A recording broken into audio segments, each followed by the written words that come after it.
Bonjour à tous et bienvenue sur Today Learn avec aujourd'hui un tuto rapide pour faire une sorte de menu avec des formes abstraites et colorées comme celle-ci qui font peut-être penser à des éclipses ou en tout cas voilà, des formes colorées, des formes sympathiques. Je vais vous montrer dans PowerPoint comment on fait ça.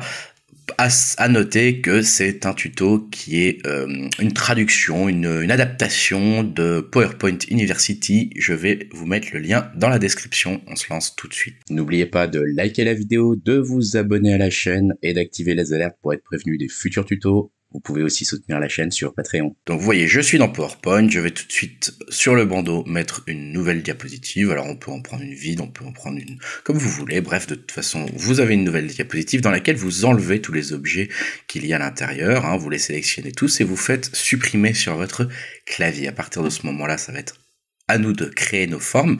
Et vous allez voir que c'est assez simple. On va commencer par ces formes abstraites un petit peu. Et vous allez aller dans l'onglet Insertion de votre fichier PowerPoint, vous allez dans Forme, et vous allez aller sectionner cette petite chose là qu'ils appellent courbe, à côté de, à côté de arc, voilà, courbe, et vous allez, pour l'instant je laisse un fond blanc pour vous montrer un peu mieux, parce que sur fond noir on voit un peu moins bien comment c'est fait, vous allez faire un point, puis un deuxième, vous voyez pour l'instant c'est pas trop une courbe tant que j'ai pas posé mon deuxième point, puisque c'est une droite, mais je vais poser un deuxième point, et quand je vais m'éloigner de ce deuxième point, vous voyez que en fait PowerPoint va vous faire comprendre qu'il dessine une forme courbée tant que vous n'avez pas posé ce troisième point. Voilà, d'ailleurs la courbe n'est pas complètement définie, alors je vais en mettre un là, je clique tout simplement pour poser un troisième point, je vais en mettre un en bas comme ça, c'est à vous de voir, là vous faites un peu la forme que vous voulez, ici vous pouvez voilà plus ou moins resserrer les choses, je vais décider d'en mettre un ici, et puis je vais refermer, pas encore refermer la forme, voilà je vais en faire un comme ça. Ça me donne une forme refermée, une fois que je repasse sur mon premier point, et tout de suite je décide de l'agrandir, pas mal pour le moment, et je vais faire clic droit sur cette forme, je vais aller dans format de la forme, et dans ce remplissage uni, ça me paraît parfait pour le moment, on va pas changer, on va juste dire dans le contour aucun trait, sachant qu'on aurait pu aussi faire ça dans l'onglet format de forme en haut, sur contour en mettant sans contour, ça aurait été la même chose. Ce qui va nous intéresser ici, ce sont les effets et notamment les bords estompés pour ces premières formes. Vous allez mettre dans ces bords estompés une valeur assez haute, vous voyez que ça va de 0 à 100 points, puisque j'ai fait une forme assez grande, moi je vais aller jusqu'à une vingtaine de points par exemple pour le moment, et vous voyez que ça va donner ce joli dégradé de l'extérieur de notre forme, qui va tout simplement disparaître peu à peu vers le fond de notre PowerPoint. Fond, qu'il soit blanc ou noir, ça marche dans tous les cas. On va dire que je suis content, moi je mets 25 par exemple, on va dire que je suis content avec ça, et on va faire comme dans le tuto que je vous ai montré, on va faire une forme un peu rose pour la première. Donc je vais aller dans les couleurs standards, dans les autres couleurs de remplissage. Un petit rose comme celui-ci par exemple pour l'instant, ça me va bien, voilà, ça c'est pas mal. Je vais ensuite créer un cercle, donc je vais aller dans insertion de forme ellipse, et quand je trace mon ellipse pour qu'elle soit pas de n'importe quelle forme, voilà, et que ça soit un cercle parfait, je vais maintenir majuscule en même temps que je trace mon cercle, et vous voyez que ça me contraint l'espace enfin ça contraint ma forme à rester toujours de la même taille, donc à savoir une ellipse, une taille parfaite. Voilà, pour les mêmes raisons, je vais pas mettre de contour, et je vais la colorier cette fois-ci en noir pour le moment, ou peut-être pas en noir, peut-être que je vais aller voir le fond de ma diapositive. Je sais que j'avais mis un fond d'une certaine couleur qui me plaisait bien, je vais aller le rechercher. Voilà, j'avais mis cette valeur-là que je vais me noter, donc rouge, vert, bleu, 46, 57, 72, ou en hexadécimal, donc le dièse, puis 2, E, 3, 9, 4, 8. Voilà, je me garde cette couleur là en remplissant ma sphère tout simplement de cette couleur là, donc je vais dire autre couleur de remplissage personnalisée, et vous voyez qu'ici je peux tout simplement copier-coller mon hexadécimal pour qu'elle soit bien du noir que j'aimais bien du fond de ma diapositive PowerPoint. Alors, elle va être un peu plus petite que ça, ma forme hexadécimale, ma forme, n'importe quoi, ma forme de cercle, elle va être à peu près comme ça, et je vais m'occuper de lui donner un aspect un peu lumineux. Là, ça va être relativement simple. Pour ça, je vais avoir besoin d'un fond blanc, d'un blanc qui va avoir comme un éclat. Bah voilà, vous avez un dans les onglets format de forme. Si vous avez perdu cet onglet format de forme, vous faites clic droit tout simplement, format de la forme, et vous avez cet onglet qui apparaît. Et dans ce deuxième onglet appelé effet, c'est là que vous trouverez l'onglet éclat. On va lui donner un éclat blanc à cette forme. Pour l'instant, on le voit pas, c'est normal, on est sur fond blanc. Je vais la colorier en blanc aussi. Donc pour l'instant, voilà, on la voit pas, mais si je la déplace au-dessus de mon autre forme, on la voit un peu mieux. Donc un éclat de 10, ça me paraît pas mal. Je vais peut-être faire un peu plus d'éclat, 12. Je vais le rendre un tout petit peu transparent, genre 5%. Voilà, et je vais estomper aussi ma forme pour que vraiment elle ait pas de bord dur, entre guillemets. Donc c'est-à-dire qu'elle va vraiment être estompée à la fois vers l'extérieur grâce à l'éclat, mais aussi vers l'intérieur grâce au bord estompé. Donc là pareil, hein, on va pas faire un bord très puissant, très profond, on va faire 5 points, quelque chose comme ça, et de toute façon on va pas la voir. Je vais aller la coller en arrière-plan, donc pour l'instant on la voit pas parce qu'elle est derrière ma forme rose, que je vais aussi aller mettre en arrière-plan. Donc vous voyez, vous faites clic droit arrière-plan, ou si vous voulez, vous pouvez aussi tout simplement passer dans les formats de forme quand vous avez sélectionné ça. Vous voyez que vous avez ici avancé, reculé, etc. Moi j'ai fait clic droit et j'ai ajouté ça à ma barre d'outils rapide, ce qui me donne la possibilité d'avoir directement ici des raccourcis pour avancer ou reculer mes formes comme je le souhaite. Bon, disons que là ça me va, je la trouve pas mal, je trouve que ça fait effectivement la blague d'avoir une sorte de voilà, comme une éclipse de soleil. Il me manque un tout petit détail pour ajouter encore un peu un truc sympathique, c'est je vais reprendre mon cercle, je le déplace en faisant CTRL, je le lâche et ça me crée une copie de mon cercle. Et ici je vais choisir une couleur un peu violacé, on va dire, donc dans les violettes comme ça, pourquoi pas, et je vais en faire dans les effets, donc je repasse dans l'onglet effets, je vais faire un bord estompé assez fort, comme ça par exemple, 8, je vais l'agrandir un peu pour qu'on la voit, j'essaie de comprendre un petit peu comment elle va être, peut-être la raccourcir un petit peu, et vous allez comprendre qu'en fait je vais la mettre d'un certain côté, pour faire comme s'il y avait un peu, enfin, qu'on voit un petit peu le violet en fait, qui va être presque plus fort que le blanc à certains endroits. Voilà, je vais reprendre juste mon cercle noir, et mon cercle noir, je vais le passer à l'avant-plan, et voilà, je trouve que c'est pas mal. Je trouve peut-être qu'on voit un peu trop le violet.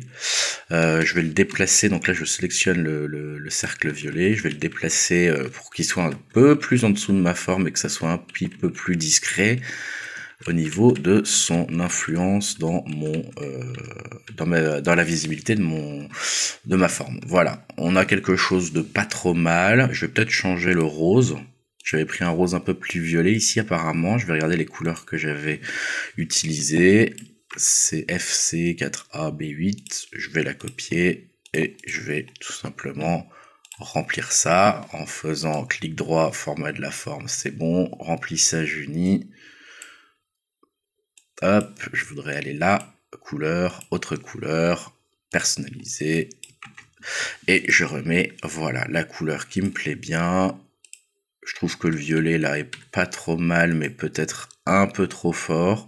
Alors ici, vous pouvez changer très simplement, hein, vous allez regarder votre violet, et puis vous pouvez mettre un violet un peu plus clair, etc. Ça adaptera automatiquement l'effet. Ça gardera l'effet qu'on a donné, même si vous changez de couleur, ça marchera quand même, cette espèce d'effet que vous avez donné. Je vais tout de suite reprendre l'arrière-plan, donc je fais clic droit sur n'importe où dans le slide, mise en forme de l'arrière-plan, remplissage uni, je vais aller chercher dans mes couleurs, et dans mes couleurs récemment utilisées, vous voyez qu'il y a le noir que j'avais utilisé, qui vous permet de mettre un fond noir, et d'observer un peu mieux les effets que ça va rendre sur votre PowerPoint. Voilà, moi je trouve ça pas trop mal. Je vois mon cercle violet, je le vois encore un peu trop, je vais le remettre un peu plus décalé. Je vais le mettre un peu plus vers là aussi, vers le haut gauche. Voilà, bon, on va dire que je suis content de ça. C'est pas mal, effectivement. Je vais tout prendre. je vais tout sélectionner, je déplace tout en faisant CTRL vers la droite.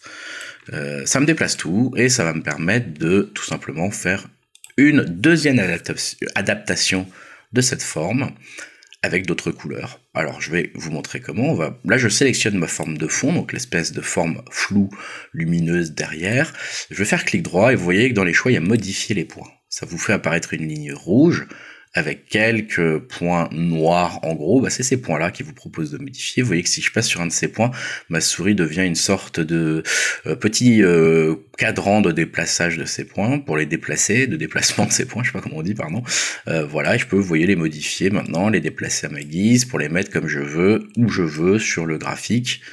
Sur la slide et je peux les déplacer, ça change en direct la forme que vous avez, donc je trouve ça pas trop mal comme idée pour faire des formes simplement, et ça va vous garder cette forme abstraite un petit peu derrière, puisque ça garde en même temps les effets que vous aviez appliqués à votre forme. Donc ici l'effet de dégradé il est toujours appliqué, ça c'est une première chose. Ensuite on peut aller quasiment directement lui appliquer un fond vert par exemple, si je veux un fond vert cette fois-ci, et puis il suffit de sélectionner notre fond qui était violet, de le mettre en vert, et puis on peut aller le changer directement, on peut aller dire autre couleur de remplissage, lui mettre un vert plus clair, pourquoi pas par exemple, et ça me semble pas mal. Je vais le décaler un petit peu vers le haut à gauche cette fois-ci, pour qu'on voit le fond vert, le cercle vert légèrement vers le haut gauche, et que le reste soit du haut blanc. Voilà, si on veut mieux le voir, vous pouvez carrément changer sa couleur, et vous voyez qu'on le voit bien ici, là, si je fais ça,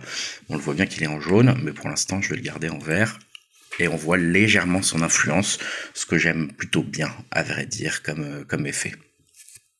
Et on va passer au troisième, donc je resélectionne toute ma deuxième forme, je la déplace tout en maintenant CTRL sur mon clavier, je lâche la souris en tenant CTRL, et j'ai une nouvelle possibilité de faire clic droit, modifier les points, et ici on va en abaisser un ici, pourquoi pas, on va celui-ci un peu plus le centrer, le faire comme celui-ci, voilà par exemple. Je vais changer la couleur de celui-ci, je vais le faire en bleu un peu foncé, pourquoi pas, en bleu comme ceci, voilà. Vous voyez mon cercle vert qui est là, que je vois bien là en cercle vert, puisqu'il n'est pas du tout adapté au bleu qu'on a utilisé juste en dessous. Je vais le mettre un peu plus vers le bas, comme ça, comme si il y avait tout qui tirait vers le bas, et puis je vais juste changer le bleu. Donc j'ai utilisé ce bleu là, je vais en utiliser un bleu un peu plus clair.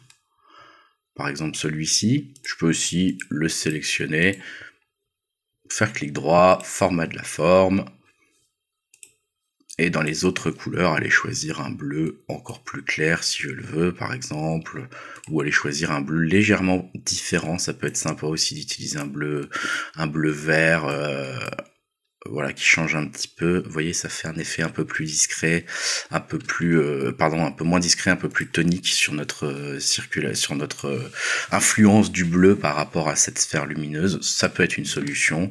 Là c'est peut-être un peu fort, je vais rechanger la couleur de fond avec une autre couleur de remplissage. Je vais le mettre quand même un peu plus foncé.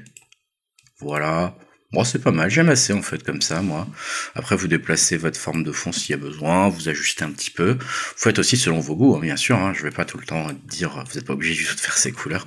Vous faites celles que vous voulez, bien sûr. Et puis on va créer la dernière forme. Donc encore une fois, je vais faire clic, je vais sélectionner tout, je vais tout déplacer en maintenant CTRL.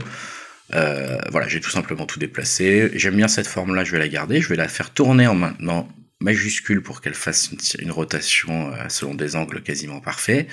Je vais la placer là par exemple, ouais, je trouve ça pas mal. Pareil pour mon cercle de couleurs, alors là qui était bleu, on va dire que cette fois-ci il est tiré un peu plus vers le haut gauche, vers là-bas, donc il sera comme ça. Je vais choisir de faire une couleur de type jaune, et pour le cercle, voilà, on va dire influencé par la couleur de fond, donc là qui était bleu, je vais le faire un peu dans les orangés, on le voit pas trop, donc je vais en choisir une autre de couleur, autre couleur de remplissage, et on va choisir quelque chose dans les jaunes, assez vif. Vous voyez que là, on le voit pas mal. Ça fait encore un peu plus l'effet lumineux qu'on cherchait. Voilà. Une fois que vous avez fini ça, vous avez terminé. Vous n'avez plus qu'à essayer d'aligner un petit peu vos formes si vous voulez qu'elles soient parfaitement réparties. Si vous voulez qu'elles soient vraiment parfaitement réparties, vous pouvez aussi sélectionner toutes les formes de la première, faire clic droit, grouper, grouper. De la deuxième, vous faites la même chose, clic droit, grouper, grouper. De la troisième, clic droit, grouper, grouper. Et de la dernière, clic droit, grouper, grouper. Sauf que je les ai pas toutes sélectionnées, j'ai oublié la forme un peu étrange, grouper, voilà. Grouper, et puis vous pouvez après, vous les utiliser comme des formes d'habitude. Donc c'est-à-dire que dans les alignements, vous pouvez faire un alignement sur la diapositive en les distribuant horizontalement. Et ça va vous faire une répartition sur la diapositive de toutes ces formes. Voilà, s'il y en a une qui est plus large au début, vous pouvez aussi visuellement la rattraper un petit peu, la faire dépasser de la diapositive s'il y a besoin, puisque lui, PowerPoint en l'occurrence, si je fais dissocier, vous voyez, va considérer que cette forme elle est un peu plus grande que les autres, puisque il faut rappeler que nous on a un espèce de dégradé de 25 points vers l'intérieur, donc pour lui elle va bien jusqu'à plus loin que ça la forme. Si on enlevait ce dégradé, elle irait jusqu'à en dehors de la diapositive. C'est pour ça qu'on a ce petit mauvais alignement entre guillemets de PowerPoint. Mais voilà, on a quelque chose d'assez similaire à ce que on avait au départ. Je vous incite à aller voir la chaîne qui m'a donné l'idée de ce tuto. Je vous mets dans la description, je vous mets aussi un lien vers les fichiers sources de ce PowerPoint, donc à savoir les 2 slides, vous les retrouverez facilement, et comme ça vous pourrez aussi les observer et les disséquer si besoin est de votre côté. Voilà, je vous laisse, à très bientôt sur Today Learn. Bonjour, si vous êtes ici, c'est que vous avez aimé les tutos que vous avez trouvés sur cette chaîne. Merci déjà de les avoir regardés. Et puis si vous voulez nous soutenir pour en avoir plus, qu'on continue à faire plus de tutos ensemble, qu'on découvre toujours plus de nouvelles solutions sur Excel, sur PowerPoint et sur la suite Adobe, eh ben vous avez des possibilités pour vous abonner. Vous avez 3 formules d'abonnement que vous voyez ci-dessous en description qui chacune donne des récompenses différentes. Mais bien sûr, le principal, c'est que vous soutenez la chaîne et que vous me permettez de dégager un peu de temps pour continuer à faire des tutos gratuits et bien sûr avec des tutos exclusifs sur les niveaux supérieurs d'abonnement. N'hésitez pas, regardez tout ça si ça vous plaît. On se retrouve sur Today I Learn. À bientôt, merci.